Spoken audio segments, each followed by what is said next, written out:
Senhor presidente, senhores vereadores, todos que nos assistem aqui pessoalmente ou pela internet, quero cumprimentar os homenageados dessa noite, os representantes da Sociedade Ginástica, da Escola Adélia Lutz, da Serraltense. Frisar, eu costumo dizer isso aqui porque pode ser relevante e podem não saber, mas as falas dos senhores e das senhoras aqui do púlpito se encontrarão em breve, não é, presidente? É muito rápido, depois da sessão, no site da Câmara de Vereadores, os senhores podem ter acesso, divulgar as imagens, a fala, o discurso dos senhores vão estar disponibilizados no site da Câmara de Vereadores pela transmissão digital. Quero fazer menção ao falecimento do ex-vereador Pedro Veu, que ocorreu nessa semana, uma pessoa muito honrada que também fez parte dessa Casa Legislativa, dando sua contribuição a São Bento do Sul de forma bastante significativa, bastante firme também nessa Casa Legislativa. Quero também lamentar o falecimento do morador da Serra Alta, seu Hugo Koster, que, como bem disse o ouvidor da Prefeitura, Dimas de Freitas, era uma figura emblemática da cidade, uma pessoa, uma liderança política lá da Serra Alta, muito comprometida com a política local, que, não obstante fosse, e não faço como crítica, é uma constatação, não obstante fosse semi-analfabeto, sempre muito preocupado com as questões políticas, tanto que tinha uma redação jurídica de primeiríssima qualidade, ele fazia requerimentos de informação aqui para a Câmara de Vereadores, mostrando como era um cidadão preocupado com os andamentos da sociedade são-bentense, que de forma muito diligente queria saber o que acontecia na cidade. Eu queria registrar meu pesar também à família do seu Hugo pelo seu passamento e desejar força aí a todos os familiares dos dois que mencionei agora há pouco. Quero falar de duas situações, vamos chamar de jurídicas do município. Posso até talvez entrar numa terceira, se o tempo assim me permitir. Na tarde de ontem, houve aqui na cidade de São Bento do Sul uma audiência no fórum, muito, digamos, comentada pela quantidade de testemunhas que haviam nessa audiência, em que, inclusive, eu fui uma das testemunhas. O ex-prefeito Magno Baumann tinha pelo menos 6 ou 5 advogados como testemunha, presidente. Nós tínhamos pelo menos 5 servidores da prefeitura que eram testemunhas num caso que chama a atenção, e muito, porque a verdade ela pode demorar, mas ela acaba vindo à tona, pode demorar e muito. Eu digo isso porque, nesse caso, houve o bloqueio de bens do ex-secretário de Finanças, Uwe Storr, e também do ex-assessor jurídico, Giancarlo Grossel. Os bens deles foram bloqueados, porque o Ministério Público acusava esses dois servidores da prefeitura de não inscrever em dívida ativa corretamente, deixando prescrever, e por isso eles tiveram os bens bloqueados. E o depoimento de uma servidora, a Rosângela, foi simplesmente, na falta de qualquer outra palavra, estarrecedor. Eu ia colocar aqui um trecho do depoimento dela de mais de 40 minutos, eu ia colocar 1 minuto e meio da fala, mas não foi possível pela internet, eu vou trazer isso numa próxima sessão, que eu não tive tempo para fazer isso tudo. Por que o depoimento dela é estarrecedor? Porque o depoimento dela, quando ela foi chamada pelo Ministério Público na pessoa da doutora Elaine Rita Auerbach, minha desafeta pública e notória, ela foi chamada no Ministério Público para depor. E lá a dona Rosângela disse que estava tudo errado, em suma, que a prefeitura errou, queria acobertar alguns devedores, isso e aquilo. Pois bem, a dona Rosângela foi chamada ontem para depor de novo no fórum e esclareceu que não foi bem aquilo que ela disse, que a promotora, ela digitou, não leu o que ela escreveu e teve que assinar. Isso está no depoimento, não sou eu quem digo. E a grande parte que eu digo estarrecedora porque é a seguinte, eu já disse isso sem número de vezes. Todo político que é processado se diz inocente e perseguido. Todo político diz isso. E eu, como um político, já disse que eu era perseguido pela doutora Elaine. Eu até cansei de tanto que eu disse. Até encontrei eco no vereador Fernando Malon, que concordava comigo nisso. E olha que para o vereador concordar comigo não é muito fácil. E eu dizia que era perseguido. Mas eu dizer, Eu sou o processado, como é que eu não vou dizer que era?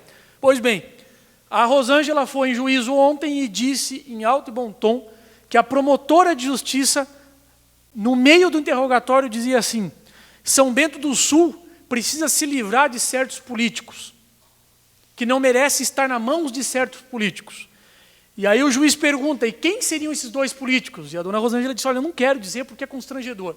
Não, diga que a senhora está protegida pelo Ministério Público, um outro promotor, lógico, pelo próprio juiz, pelos advogados que aqui estão.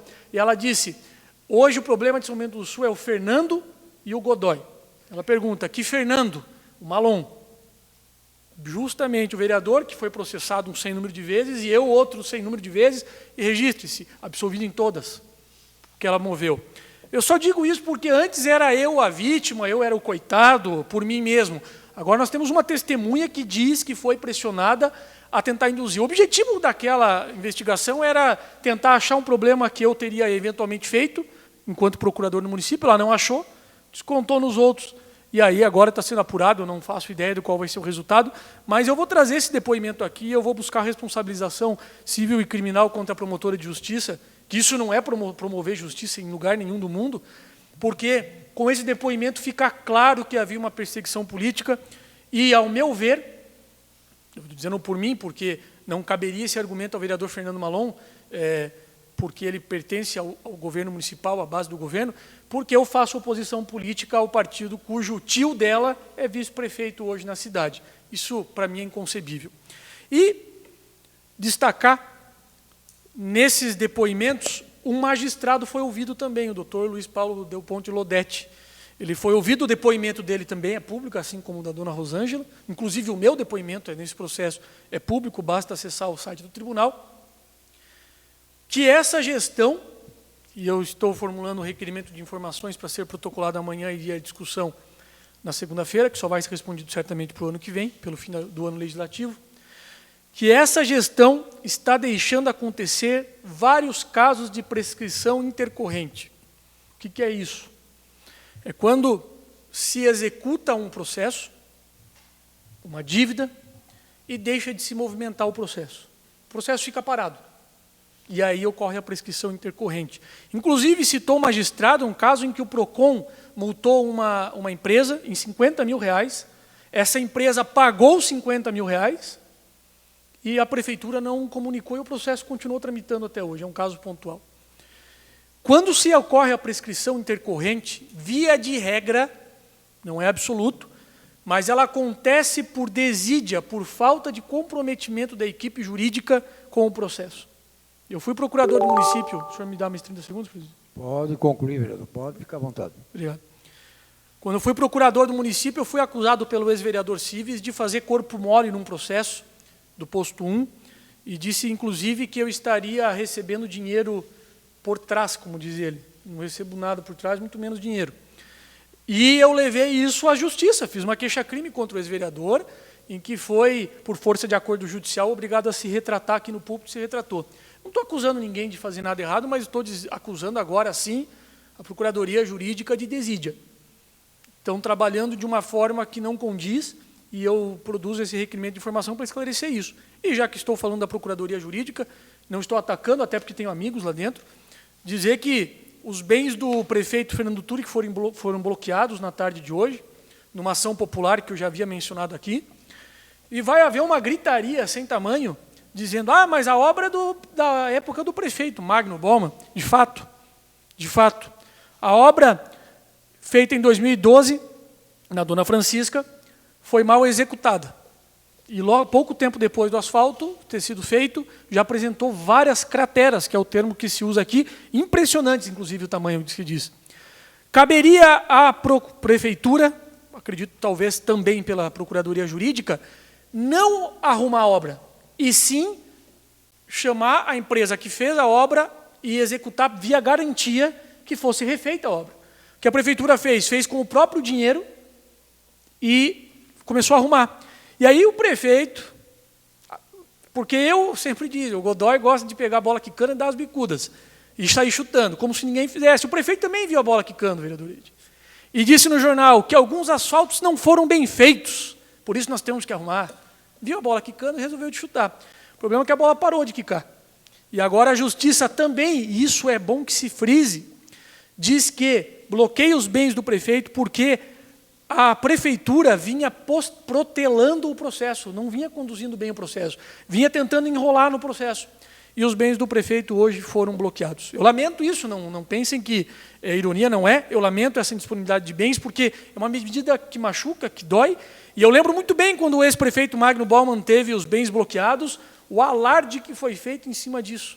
Eu não vou alardear, estou comunicando porque é um fato público, é um fato da cidade, relevante, mas que eu acredito que o suposto e provável valor do prejuízo aos cofres públicos é de R$1.372.000.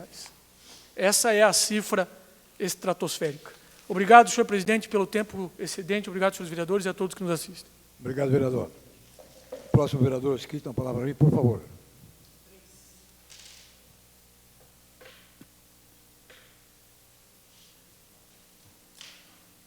Peter Alexandre Knoebila, segundo secretário desta Casa, Vossa Excelência tem o tempo de até 8 minutos, prorrogáveis, de acordo com a sua